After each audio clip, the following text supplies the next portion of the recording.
ಪ್ರತಿಯೊಬ್ಬರಿಗೂ ತನ್ನ ಜೀವನದಲ್ಲಿ ಬೇರೆ ಬೇರೆ ಕನಸುಗಳಿರುತ್ತವೆ. ಅದರಲ್ಲಿ ಕೆಲವು ಕನಸುಗಳು ನನಸಾದ್ರೆ ಇನ್ನೂ ಕೆಲವು ಕನಸುಗಳು ಕನಸಾಗಿಯೇ ಉಳಿಯುತ್ತವೆ. ಯಾಕಂದ್ರೆ ಒಂದು ವೇಳೆ ಎಲ್ಲ ಕನಸುಗಳು ನನಸಾದ್ರೆ ಈ ಜೀವನಕ್ಕೆ ಅರ್ಥನೇ ಇರೋದಿಲ್ಲ.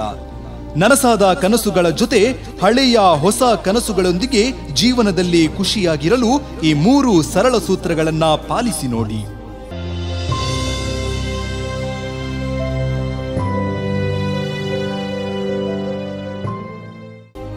ನಿಮ್ ಜೀವನದಲ್ಲಿ ನೀವು ಖುಷಿಯಾಗಿರ್ಬೇಕಂದ್ರೆ ಪಾಲಿಸಬೇಕಾದ ಮೊದಲ ಸೂತ್ರ, ನಿಮ್ಗೇನಿಷ್ಟಾನೋ ಅದನ್ನೇ ಮಾಡಬೇಕು.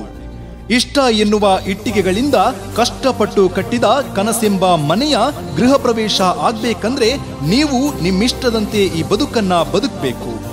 ಪಕ್ಕದ ಮನೆಯವ ಫೋಟೋಗ್ರಫಿ ಬಿಸ್ನೆಸ್ ಅನ್ನ ಆರಂಭಿಸಿ ಅವನು ಜೀವನದಲ್ಲಿ ಖುಷಿಯಾಗಿರೋದನ್ನ ನೋಡಿ ನಾಳೆ ದಿನ ನೀವು ಕೈಯಲ್ಲಿ ಕೆಮರಾ ಹಿಡಿದುಕೊಂಡು ಬಿಸ್ನೆಸ್ ಮಾಡೋ ಹೊರಟ್ರೆ ಮುಂದೊಂದು ದಿನ ನಿಮ್ ಕೈಯಲ್ಲಿ ಕೆಮರಾದ ಬದಲು ಚೊಂಬಿರೋದಂತೂ ಗ್ಯಾರಂಟಿ.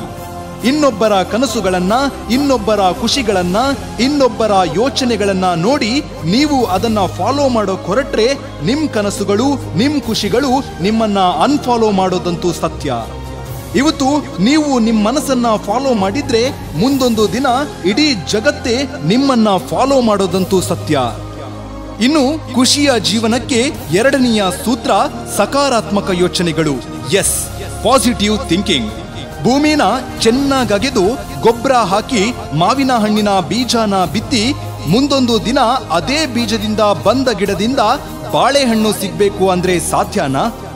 ಯಾವ ಬೀಜನ ಭೂಮಿ ಒಳಗೆ ಹಾಕ್ತೇವೋ ಅದೇ ಬೀಜದ ಹಣ್ಣು ಮುಂದೊಂದು ದಿನ ನಮ್ಗೆ ಸಿಗೋದು. ಮನಸ್ಸಲ್ಲಿ ನಕಾರಾತ್ಮಕ ಯೋಚನೆಗಳೇ ತುಂಬಿದ್ರೆ ಜೀವನದಲ್ಲಿ ಸಕಾರಾತ್ಮಕ ಫಲಿತಾಂಶ ಸಿಗಲು ಸಾಧ್ಯನಾ? ಮನಸ್ಸೆಂಬ ಭೂಮಿಯೊಳಗೆ ಸಕಾರಾತ್ಮಕ ಬೀಜಗಳನ್ನ ಬಿತ್ತಿ ನೋಡಿ. ಮುಂದೊಂದು ದಿನ ಅದೇ ಬೀಜ ಹೆಮ್ಮರವಾಗಿ ಬೆಳೆದು ಫಲದ ಜೊತೆಗೆ ನಿಮ್ಗೆ ಆಶ್ರಯವನ್ನ ಕೂಡ ನೀಡಬಹುದು. ಹೇಗೆ ಸಕ್ಕರೆ ಡಬ್ಬಿಯನ್ನ ಹುಡುಕಿಕೊಂಡು ಇರುವೆಗಳು ಸಾಲುಗಟ್ಟಿ ಬರುತ್ತದೆಯೋ ಅದೇ ರೀತಿ ಮನಸ್ಸೆಂಬ ಡಬ್ಬಿಯೊಳಗೆ ಸಕಾರಾತ್ಮಕ ಯೋಚನೆಗಳನ್ನ ತುಂಬಿದ್ರೆ ಯಶಸ್ಸು ನಿಮ್ಮನ್ನ ಅರಸಿಕೊಂಡು ಬರೋದಂತೂ ಗ್ಯಾರಂಟಿ. ಬದುಕಿನಲ್ಲಿ ಖುಷಿಯಾಗಿರಲು ಅತಿ ಮುಖ್ಯವಾಗಿ ಬೇಕಿರುವುದು ಪ್ರೀತಿ. ನಿಮ್ಮನ್ನ ನೀವು ಪ್ರೀತಿಸುವುದರ ಜೊತೆಗೆ ಇನ್ನೊಬ್ಬರನ್ನ ಕೂಡ ಪ್ರೀತಿಸಿ, ಅವರ ಕಷ್ಟಗಳಿಗೆ ಸ್ಪಂದಿಸಿ. ಇನ್ನೊಬ್ಬನ ನೋವಿನಲ್ಲಿ ತನ್ನ ಸ್ವಾರ್ಥವನ್ನ ಕಾಣುವವನು ಖುಷಿಯಾಗಿರೋದಕ್ಕೆ ಸಾಧ್ಯವೇ ಇಲ್ಲ. ಖುಷಿಯಾಗಿದ್ರೂ ಅದು ಕ್ಷಣಿಕ ಮಾತ್ರ. ಕಷ್ಟದಲ್ಲಿರುವವನ ನೋವಿಗೆ ಸ್ಪಂದಿಸಿ. ಮುಂದೊಂದು ದಿನ ನೀವು ಕಷ್ಟದಲ್ಲಿರುವಾಗ ಆ ದೇವರೇ ಇನ್ಯಾರದ್ದೋ ರೂಪದಲ್ಲಿ ಬಂದು ನಿಮ್ಮ ಕಷ್ಟಗಳಿಗೆ ಸ್ಪಂದಿಸಬಹುದು.